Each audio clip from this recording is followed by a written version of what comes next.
With that, I just want to go first to you, Mr. Prince. You said you roughly have about 3,500 at the peak of Blackwater, correct? That's right.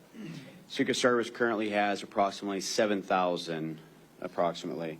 What was your highest annual revenue, if you don't mind me asking, give or take, for that many operations? Ooh, for that, the protective mission was about 2,500 to 2,800, and that revenue would have been around $600 million.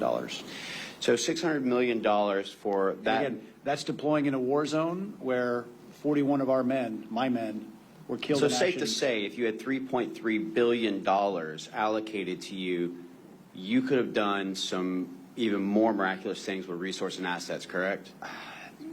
I'll give a simple comparison. Around 2005, George W. Bush wanted to grow the size of the Border Patrol. I remember being called to a congressional hearing then because they compared what it would cost us to train a new CBP agent versus what the federal government was going to take. And our figure came in at 1/3. And their figure was actually higher than sending someone to Harvard for 4 years. And that's to train a guy for 4 months. That's it. So it's the federal government blows money. That's like I said exactly in my testimony. And my point is that the failed metric of government, whereby the more we spend, the better outcome we receive, is a flawed and failed measure, which is why we're at $36 trillion in deficit. And the reason I use that $3 billion, as you know, Mr. Prince, is because that's the actual amount that appropriators have allocated to the Secret Service, which means that, to Dan Bongino's comment, they shouldn't be utilizing past equipment to serve tomorrow. They should have more than enough assets and resources in place with a $3 billion budget. Would you not agree? Certainly. And I want to go to you, Mr. Bongino. I want to point out some things because culture failure, as my colleagues point out and others, I want to mention a couple of things. August 14, 2024 is reported failure that a Secret Service agent abandoned her post without permission to breastfeed child before Donald Trump was scheduled to arrive in North Carolina. August 12, 2024, it was reported that a Secret Service special agent who was an official site agent for the July 13 Butler PA rally is under investigation for posting videos and photos for protective assignments to social media. July 27, 2024, a Secret Service agent covered the security camera of a local salon in Pittsburgh, Massachusetts before an event featuring Kamala Harris where the salon was closed, but opened it up without approval and utilizing restrooms for an hour and a half while the building's security alarm was going off. July 2nd, 2023, it was reported that a former Secret Service Director Cheadle and senior agency leader sought to destroy the cocaine found in the White House in July of 2024. The evidence was not destroyed due to pushback in individuals in the Secret Service Forensic Service divisions. May 2024, a man enters the U.S. Secret Service Miami field office through a propped open door and was not removed from the building until the following morning. April 24, 2024, a special agent assigned to Harris's detail had a mental breakdown where the agent is reported to have physically attacked the commanding agent in charge at the base after verbal disputes with other agents. Sometimes during 2023 and 2024, at least 2 people breached President Obama's Hawaii residence. Though the president wasn't there at the residence, his 2 daughters were on premise at the time.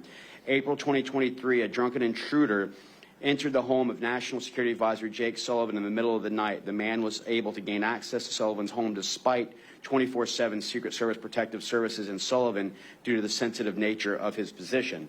Now, I want to go back to a comment that you made, Mr. Bongino, where you said none of these problems are new.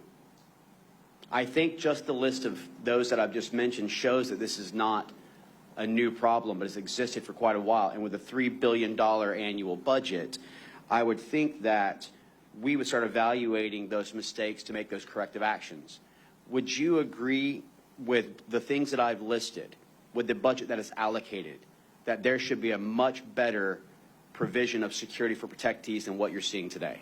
Oh, there's zero dispute about this. You know, Mr. Prince's company had accountability. People fire him and find a new company if he lost a protectee. You can't fire the Secret Service. 18 U.S.C. 3056, they're obligated to protect him.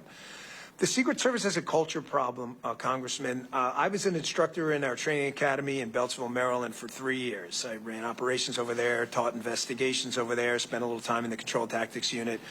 I was there for 3 years. Unfortunately, I can't count on one hand. I would need probably two and toes as well to count how many agents who could not meet even basic protective functioning skills and criminal investigative skills, but who met other criteria completely irrelevant to job performance, who were pushed through and told with a wink and a nod, this woman or man needs to graduate. Well, why? They're clearly incompetent. Every instructor who's encountered this person has said this person's incompetent, to the point where in judgment drills, they're killing the protectee in the judgment drills. That's kind of not what we do. You're not supposed to shoot the protectee yourself in a simunition drill. And you would say things, you would hear things, excuse me, from special agents in charge, and I encourage you all to look into this, how the training center works and how they graduate students, where they would say, well, that person files a lot of complaints, like EEO complaints. Okay, well, are they real? That sounds serious. Sounds like a serious thing to me. I take that stuff seriously. And they would say, well, they file them enough that it's become a nuisance and they're not really legitimate, but because this person files a lot of complaints, we need to graduate them. Some of those people now, matter of fact, not just a few, but many, are out on protective assignments now. And again, this So what is you're not... saying is that DEI plays a major role, not meritocracy, with regards to the current culture that has been fostered. No, not a.